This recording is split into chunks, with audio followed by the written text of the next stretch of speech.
ओम शांति। हम सब godly student हैं और स्टूडेंट्स का काम होता है पढ़ाई पढ़ना, स्टडी करना। और स्टडी कराने वाला कौन है? परमात्मा, जो हम आत्माओं को आकर पढ़ाते हैं। तो हमें अच्छी तरह से पढ़ाई पढ़कर फिर हमको सब आत्माओं को ये ज्ञान सुनाना चाहिए। हमें रूहानी नशा चढ़ना चाहिए कि इतनी बड़ी अथॉरिटी दुनिया की हम बच्चों को पढ़ा रही है।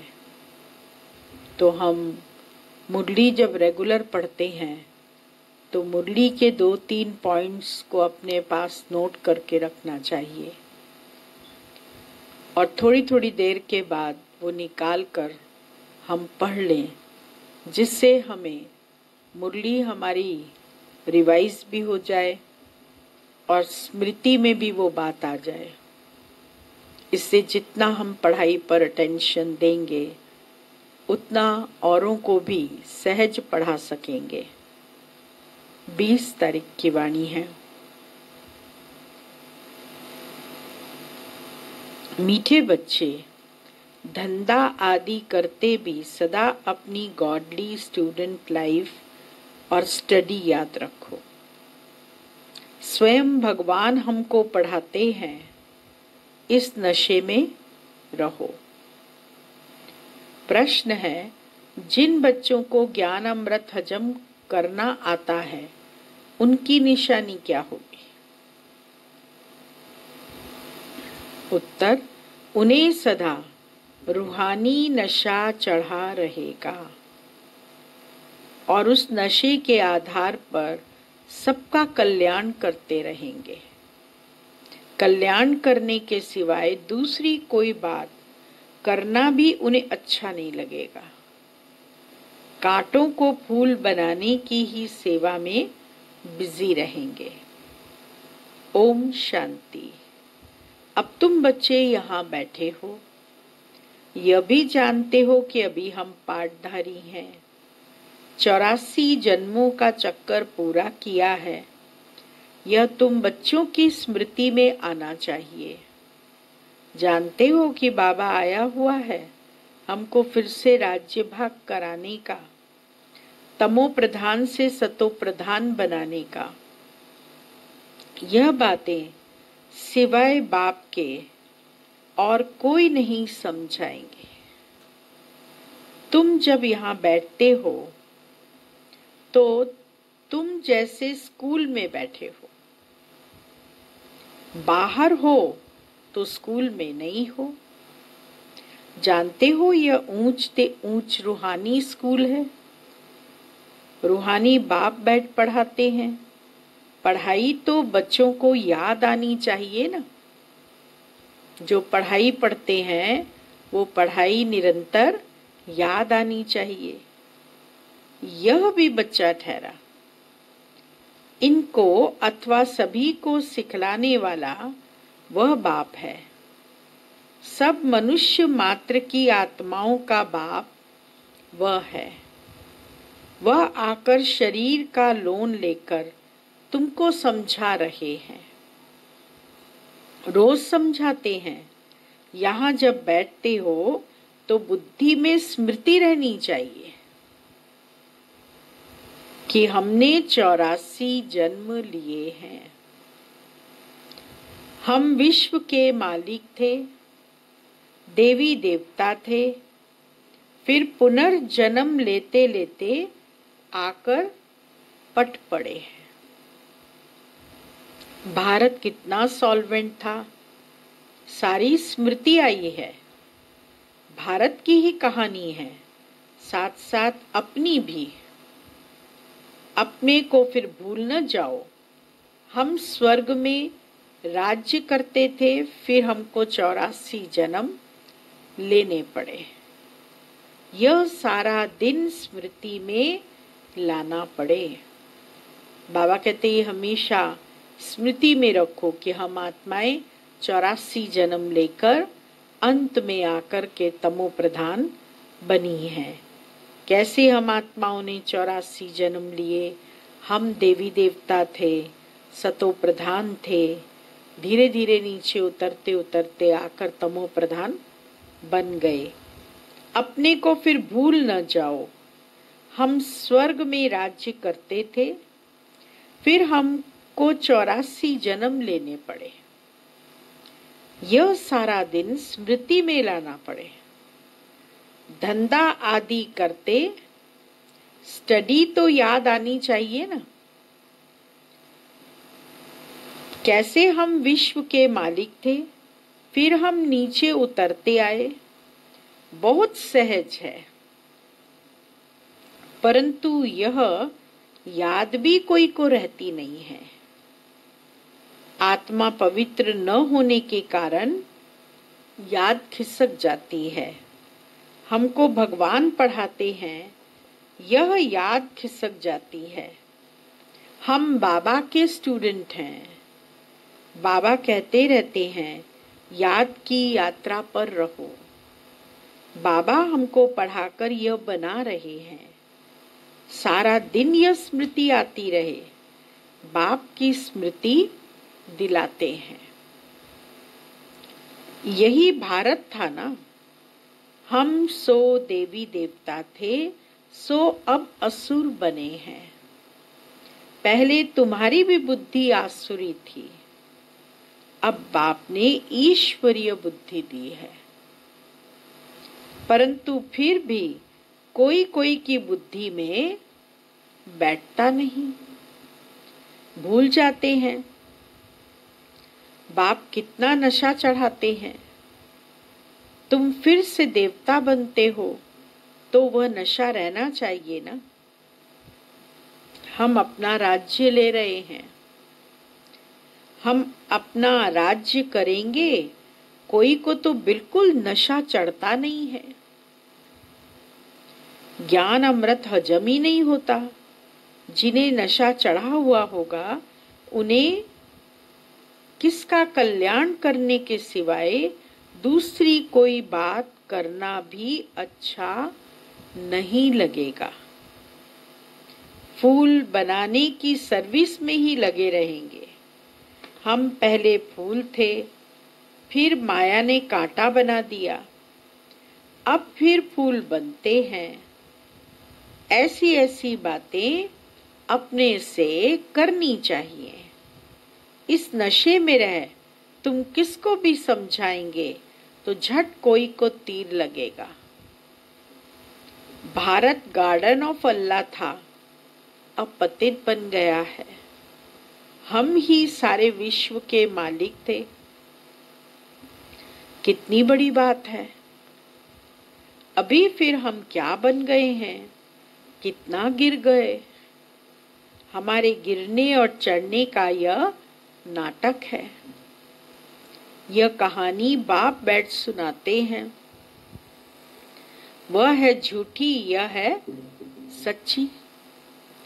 वह सत्यनारायण की कथा सुनाते हैं। समझते थोड़ी हैं कि हम कैसे चढ़े फिर कैसे गिरे हैं। यह बाप ने सच्ची सत्यनारायण की कथा सुनाई है। राजाई कैसे गंवाई, यह सारी है अपने ऊपर। आत्मा को भी मालूम पड़ा है कि हम कैसे अब बाप से राजाई ले रहे हैं। बाप यहाँ पूछते हैं तो कहते हैं, हाँ नशा है, फिर बाहर जाने से कुछ भी नशा नहीं रहता। बच्चे खुद समझते हैं, भल हाथ तो उठाते हैं, परंतु चलन ऐसी है जो नशा रह न सके। फीलिंग तो आती है ना। बाप बच्चों को स्मृति दिलाते हैं, बच्चे तुमको मैंने राजाई दी थी, फिर तुमने गंवा दी। तुम नीचे उतरते आए हो क्योंकि यह नाटक है चढ़ने और उतरने का। आज राजा हैं, कल उसको उतार देते हैं। अखबार में बहुत ऐसी ऐसी बातें पढ़ती हैं जिसका रिस्पॉन्ड दिया जाए तो कुछ समझें। यह नाटक है, यह याद रहे तो भी सदैव खुशी रहे। बुद्धि में है ना, आज से 5000 वर्ष पहले शिव बाबा आया था, आकर राजयोग सिखाया था, लड़ाई लगी थी। अभी यह सब राइट बातें बाबा सुनाते हैं। यह है पुरुषोत्तम युग। कलयुग के बाद यह पुरुषोत्तम युग आता है। कलयुग को पुरुषोत्तम युग नहीं कहेंगे, सतयुग को भी नहीं कहेंगे। आसुरी संप्रदाय और दैवी संप्रदाय कहते हैं। उनके बीच का है यह संगम युग।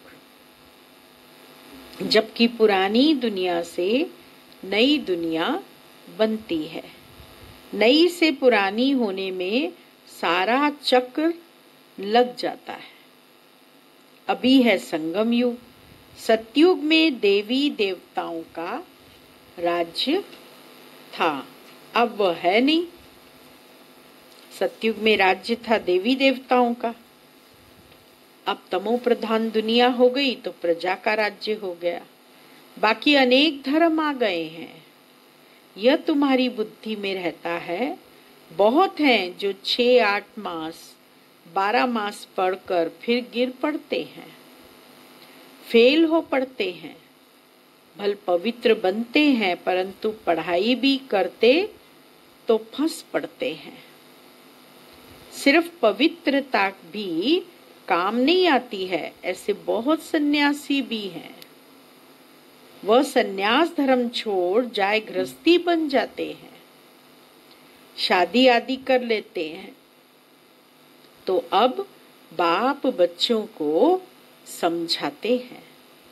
तुम स्कूल में बैठे हो, यह स्मृति में है हमने अपनी राजाई कैसे गंवाई, कितने जन्म लिए। अब फिर बाबा कहते हैं विश्व के मालिक बनो, पावन जरूर बनना है। जितना जास्ती याद करेंगे उतना पवित्र होते जाएंगे, क्योंकि सोने में खाद पड़ती है। वह निकले कैसे? तुम बच्चों की बुद्धि में है हम आत्मा सतो प्रधान थी, 24 कैरेट थी, फिर गिरते गिरते ऐसी हालत हो गई है। हम क्या बन गए? बाप तो ऐसे नहीं कहते कि हम क्या थे। तुम मनुष्य ही कहते हो, हम देवता थे। भारत की महिमा तो है ना। भारत में कौन आते हैं? कौन आते हैं भारत में? क्या ज्ञान देते हैं? यह कोई नहीं जानते कि कौन आया, किसने आकर ज्ञान दिया, कैसे सतो प्रधान बनाया, फिर से हम देवी देवता कैसे बने। ये ज्ञान सिवाय परमात्मा के और कोई नहीं सुना सकता। लेकिन कोई मनुष्य आत्मा नहीं जानती इस बात को। यह तो पता होना चाहिए ना कि लिबरेटर कब आते हैं। भारत प्राचीन गाया जाता है तो जरूर भारत में ही रीइनकॉर्नेशन होता होगा, अथवा जयंती भी भारत में ही मनाते हैं। जरूर फादर यहाँ आता है, कहते भी हैं भागीरथ, तो मनुष्य शरीर में आया होगा ना। फिर घोड़े गाड़ी भी दिखाई है, कितना फर्क है। कृष्ण और रथ दिखाया है, मेरा किसको पता नहीं है। अभी तुम समझते हो बाबा इस रथ पर आते हैं। इनको ही भाग्यशाली रथ कहा जाता है। किस रथ पे आते हैं परमात्मा? साधारण मनुष्य के तन में आते हैं। उसका नाम रखते हैं प्रजापिता ब्रह्मा, जिसे भाग्यशाली भी कहा जाता है। भागीरथ कहते हैं। भागीरथ ने गंगा को लाया राजा सगर के 60,000 पुत्रों को मुक्ति दिलाने के लिए, ऐसा शास्त्रों में लिखा है। तो राजा सगर कौन?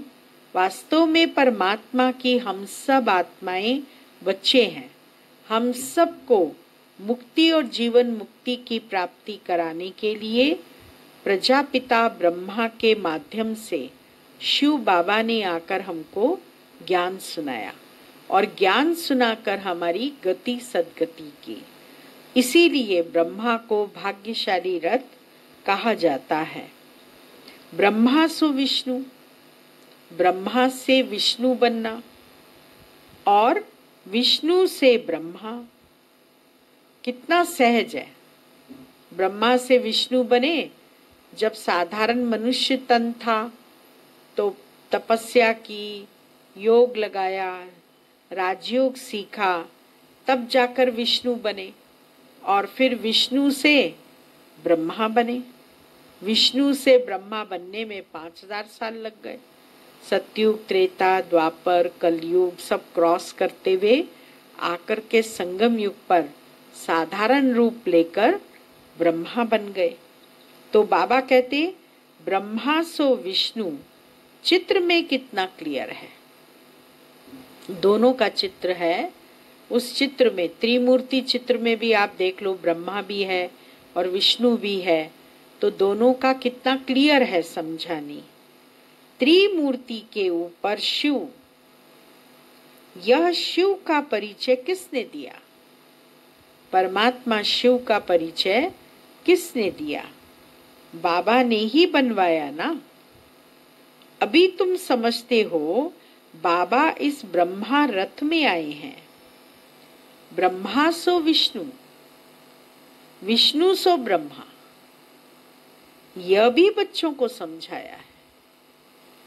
कहाँ 84 जन्म के बाद विष्णु सो ब्रह्मा बनते हैं। 84 जन्म लेने के बाद सतयुग, त्रेता, द्वापर, कलयुग सब में जन्म लेते लेते आकर जब अंतिम जन्म होता है तब फिर ब्रह्मा बनते हैं। विष्णु सो ब्रह्मा बनते। कहाँ ब्रह्मा सो विष्णु, 1 सेकंड में। वंडरफुल बातें हैं ना बुद्धि में धारण करने की।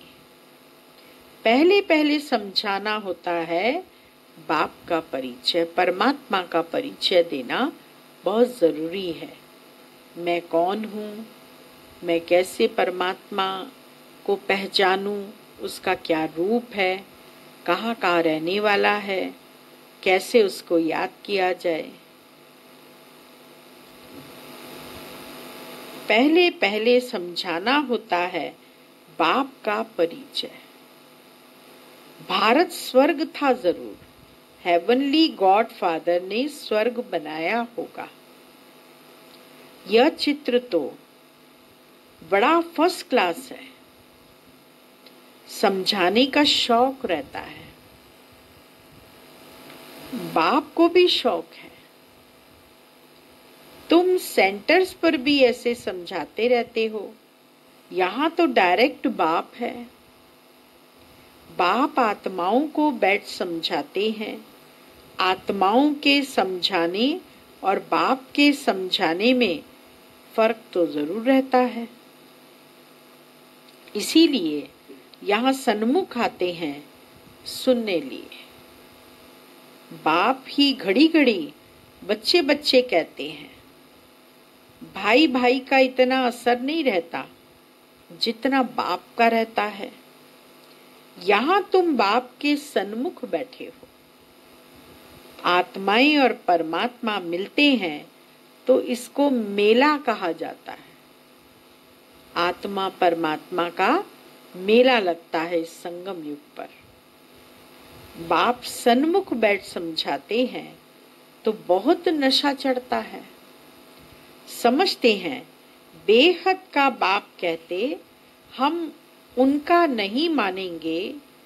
बाप कहते हैं हमने तुमको स्वर्ग में भेजा था, फिर तुम 84 जन्म लेते लेते पतित बने हो, फिर तुम पावन नहीं बनेंगे। आत्माओं को कहते हैं, कोई समझते हैं बाबा सच कहते हैं, कोई तो झट कहते बाबा हम पवित्र क्यों नहीं बनेंगे। बाबा कहते मुझे याद करो तो तुम्हारे पाप कट जाएंगे, तुम सच्चा सोना बन जाएंगे। मैं सभी का पतित पावन बाप हूँ। तो बाप की समझानी और आत्माओं की समझानी में कितना फर्क है। समझो कोई नए आ जाते हैं, उनमें भी जो यहाँ का फूल होगा तो उनको टच होगा। जो आदि सनातन देवी देवता घराने की आत्मा होगी उसको तुरंत टच होगा। यह कहते ठीक है, जो यहाँ का नहीं होगा तो समझेगा नहीं, कितना भी समझाओ तो समझेगा नहीं। तो तुम भी समझाओ, हम आत्माओं को बाप कहते हैं, तुम पावन बनो। मनुष्य पावन बनने के लिए गंगा स्नान करते हैं, गुरु करते हैं, परंतु पतित पावन तो बाप ही है। बाप आत्माओं को कहते हैं कि तुम कितने पतित बन गए हो। इसीलिए आत्मा याद करती है कि आकर पावन बनाओ। बाप कहते हैं मैं कल्प कल्प आता हूँ। तुम बच्चों को कहता हूँ यह अंतिम जन्म पवित्र बनो। यह रावण राज्य खत्म होना है। मुख्य बात है ही कौन सी है मुख्य बात? पावन बनने की। स्वर्ग में विष होता नहीं, वहां जहर ही नहीं होता है, अमृत होता है। जब कोई आते हैं तो उनको यह समझाओ कि बाप कहते हैं। कौन सी बात कहेंगे बाप? अपने को आत्मा समझ मुझ बाप को याद करो तो पावन बन जाएंगे। खाद निकल जाएगी, जो खोट पड़ी हुई है वह निकल जाएगी। मन मना भाव अक्षर याद है ना। बाप निराकार है, हम आत्मा भी निराकार हैं। जैसे हम शरीर द्वारा सुनते हैं, बाप भी शरीर में आकर समझाते हैं। नहीं तो कैसे कहे? क्या कहे? कैसे कहे? कौन सी बात कैसे कहे? मामेकम याद करो। देह के सभी संबंध छोड़ो।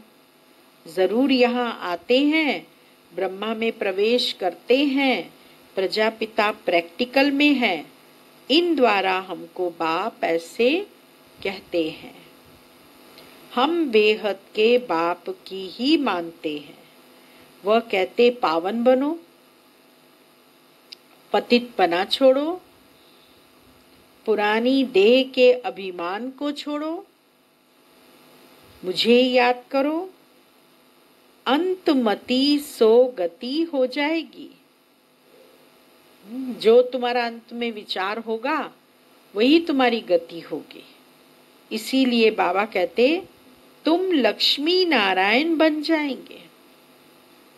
जब पतितपना छोड़ देंगे, देह अभिमान को छोड़ देंगे और बाबा को केवल याद करेंगे तो अंतमति सुगति हो जाएगी, लक्ष्मी नारायण बन जाएंगे।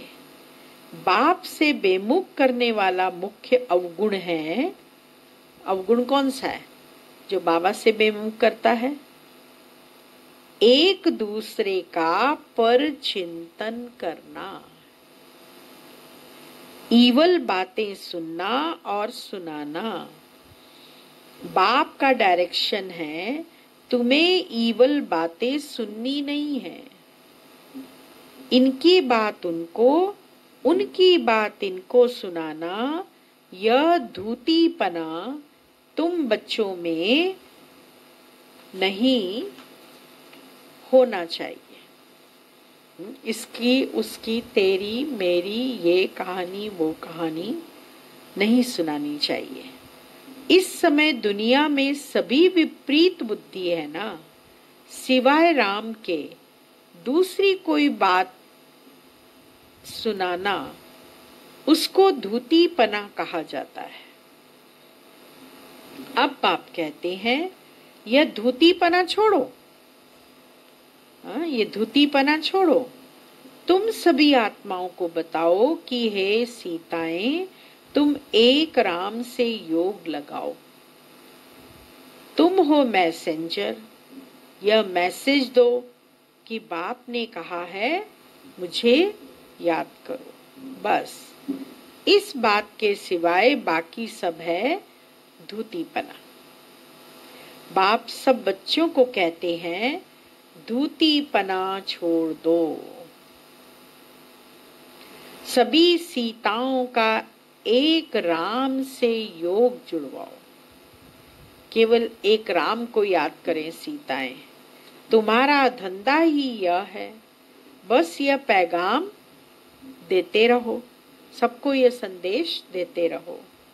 बाप आया हुआ है, कहते हैं तुमको गोल्डन एज में जाना है, अब इस आयरन एज को छोड़ना है।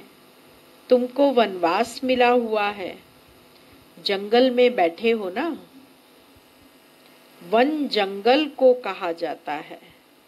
कन्या की जब शादी होती है तो वनवा में बैठती है। वनवा माना वनवा में बैठती है, अर्थात उसको मैले कुचैले कपड़े पहनाकर और एक तरफ बिठा दिया जाता है और फिर उसको हल्दी वगैरह क्या क्या सब लगाते हैं, तो एकदम ऐसे लगता है जैसे कि उसको माना कहीं और जंगल में बिठा दिया हो। तो इसीलिए बाबा कहते कन्या की जब शादी होती है तो वन में बैठती है, फिर महल में जाती है, फिर उसके बाद सज धज कर शादी करके फिर महल में जाती है। तुम भी जंगल में बैठे हो, अब ससुर घर जाना है। इस पुरानी देह को छोड़ना है। एक बाप को याद करो, जिनकी विनाश काले प्रीत बुद्धि है वो क्या करेंगे? जिनकी प्रीत बुद्धि है वो कहाँ जाएंगे? कहाँ जाएंगे? महल में। बाकी विपरीत का है वनवास, जंगल में वास है। बाप तुम बच्चों को भिन्न भिन्न रीति से समझाते हैं। जिस बाप से इतनी बेहद की बादशाही ली है उनको भूल गए हो तो वनवास में चले गए हो। वनवास और गार्डन वास, वनवास और गार्डन वास। बाप का नाम ही है बागवान। परंतु जब कोई की बुद्धि में आए, बाबा कहते जब कोई की बुद्धि में आए तब इसको समझे। भारत में ही हमारा राज्य था, अभी नहीं है, अभी तो वनवास है। बाबा कहते अभी तो वनवास है। फिर गार्डन में चलते हैं। तुम यहाँ बैठे हो तो भी बुद्धि में है हम बेहद के बाप से अपना राज्य ले रहे हैं। बाप कहते हैं मेरे साथ प्रीत रखो, फिर भी भूल जाते हैं। बाप उलाहना देते हैं, तुम मुझ बाप को कहां तक भूलते रहेंगे? फिर गोल्डन एज में कैसे जाएंगे? अपने से पूछो, हम कितना समय बाबा को याद करते हैं? हम जैसे कि याद की अग्नि में पड़े हैं, जिससे विकर्म विनाश होंगे। अग्नि में डले रहने से हमारे विकर्म विनाश हो जाएंगे। एक बाप से प्रीत बुद्धि होना है, सबसे फर्स्ट क्लास माशूक है जो तुमको भी फर्स्ट क्लास बनाते हैं। कहाँ थर्ड क्लास में बकरियों मिसल ट्रेवल करना। बाबा कहते कहाँ तो थर्ड क्लास में बकरियों मिसल ट्रेवल करना, कहाँ एयर कंडीशन में। कितना फर्क है। यह सब विचार सागर मंथन करना है तो तुमको मजा आएगा। यह बाबा भी कहते हैं, मैं भी बाबा को याद करने के लिए बहुत माथा मारता हूँ, पर क्या करूं, भूल जाता हूँ। सारा दिन ख्यालात चलती रहती है। सारा दिन कोशिश करता हूँ ख्यालात चलाता रहूं बाबा की याद में। तुम बच्चों को भी ये मेहनत करनी है, बहुत मेहनत करनी है। बच्चों को भी बहुत मेहनत करनी है। मेहनत नहीं करेंगे तो बाबा याद नहीं रहेगा। अच्छा, मीठे मीठे सिक्की लदे बच्चों प्रति माता पिता बाप दादा का याद प्यार और गुड मॉर्निंग। रूहानी बाप की रूहानी बच्चों को नमस्ते और रूहानी बच्चों की रूहानी बाप को याद प्यार गुड मॉर्निंग नमस्ते। ओम शांति। धारणा के मुख्य सार है पहला पॉइंट, किसी को भी एक बाप की बातों के सिवाय दूसरी कोई भी बातें नहीं सुनानी है। एक की बात दूसरे को सुनाना पर चिंतन करना यह धूतीपना है, इसे छोड़ देना है। दूसरा पॉइंट, एक बाप के साथ प्रीत रखनी है। पुरानी देह का अभिमान छोड़ एक बाप की याद से स्वयं को पावन बनाना है। वरदान है, अलौकिक नशे की अनुभूति द्वारा निश्चय का प्रमाण देने वाले सदा विजयी भव। अलौकिक रूहानी नशा निश्चय का दर्पण है, निश्चय का प्रमाण है नशा, और नशे का प्रमाण है खुशी। जो सदा खुशी और नशे में रहते हैं उनके सामने माया की कोई भी चाल चल नहीं सकती। बेफिक्र बादशाह की बादशाही के अंदर माया आ नहीं सकती। अलौकिक नशा सहज ही पुराने संसार व पुराने संस्कार भुला देता है। इसीलिए सदा आत्मिक स्वरूप के नशे में, अलौकिक जीवन के नशे में, फरिश्तेपन के नशे में या भविष्य के नशे में रहो तो विजयी बन जाएंगे। स्लोगन है, मधुरता का गुण ही ब्राह्मण जीवन की महानता है। इसीलिए मधुर बनो और मधुर बनाओ। ये स्लोगन सब याद रखें। क्या याद रखना है? मधुरता का गुण ही ब्राह्मण जीवन की महानता है। तो इसके लिए हमको क्या करना है? मधुर बनो, मधुर बनना है और मधुर बनाओ। दूसरों को भी मधुर बनाना है। ओम शांति।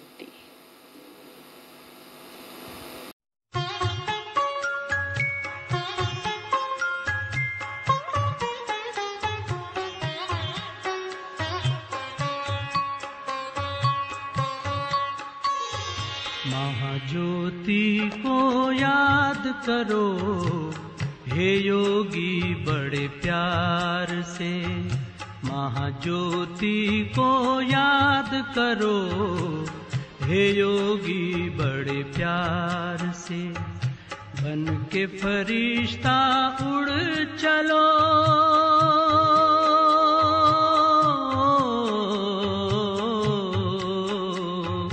बन के फरिश्ता उड़ चलो हे योगी संसार से, हे योगी संसार से। महाज्योति को याद करो, हे योगी बड़े प्यार से। बन के फरिश्ता उड़ चलो, हे योगी संसार से, हे योगी संसार से। महाज्योति को याद करो, हे योगी बड़े प्यार से।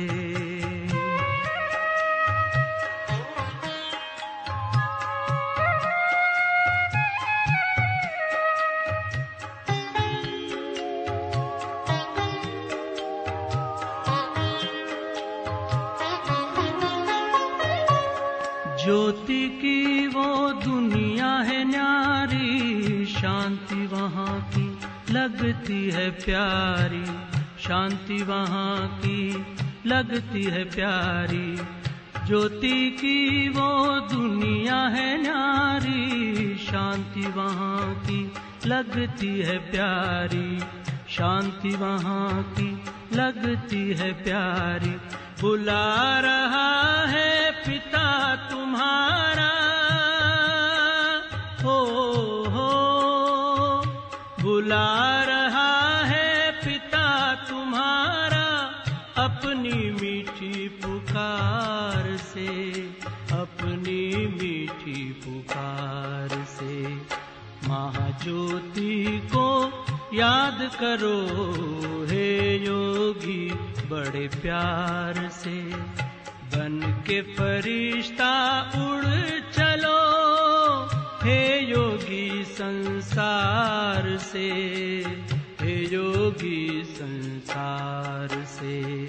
महाज्योति को याद करो, हे योगी बड़े प्यार से।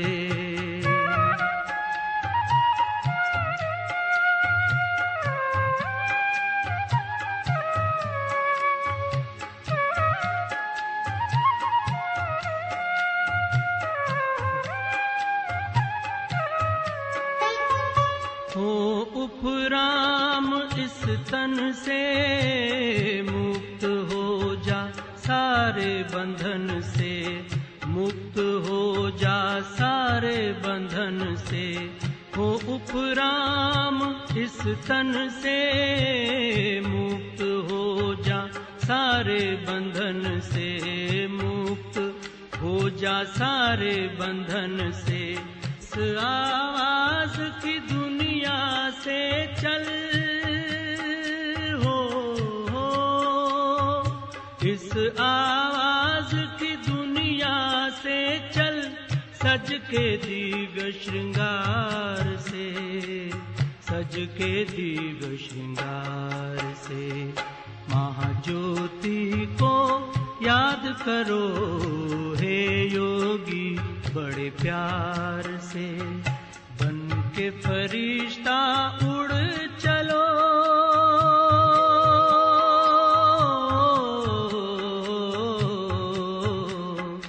बन के फरिश्ता उड़ चलो, हे योगी संसार से, हे योगी संसार से। महाज्योति को याद करो, हे योगी बड़े प्यार से। महाज्योति को याद करो, हे योगी